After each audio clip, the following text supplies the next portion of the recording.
Les travaux de construction des infrastructures de base au camp Luka n'ont toujours pas démarré. La population riveraine a exproprié et résiste à ce projet.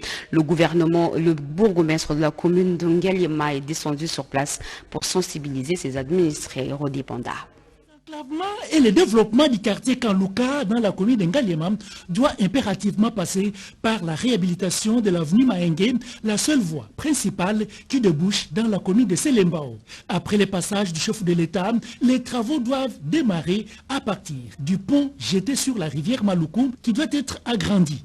La modification de ce pont implique qu'on déloge la population riveraine pour récupérer une partie des habitations avant de procéder à l'expropriation. Le gouverneur de la ville de Kinshasa a signé un arrêté pour délocaliser le riverain. Le bourgmestre de la commune de Ngaliema, Dieu merci, Maï Basiluanga, est arrivé sur place pour sensibiliser la population riveraine qui semble faire résistance. Vous devez savoir une chose, s'il n'y a pas des infrastructures de base, il sera difficile qu'il puisse avoir d'autres investissements. Le chef de l'État avait compris ça. Il a dit dans mon mandat, je ne voudrais pas voir Kanluka être dans une situation de délabrement total. Mais avant d'y arriver, on doit d'abord voir le problème de ce pont ici. Les gens qui se trouvent tout au long du lit de la rivière, ils doivent comprendre une chose, qu'il y aura une partie de leur parcelle qui va être un peu cédée, empiétée. Les parcelles concernées doivent être indemnisées dès ce vendredi 17 juin.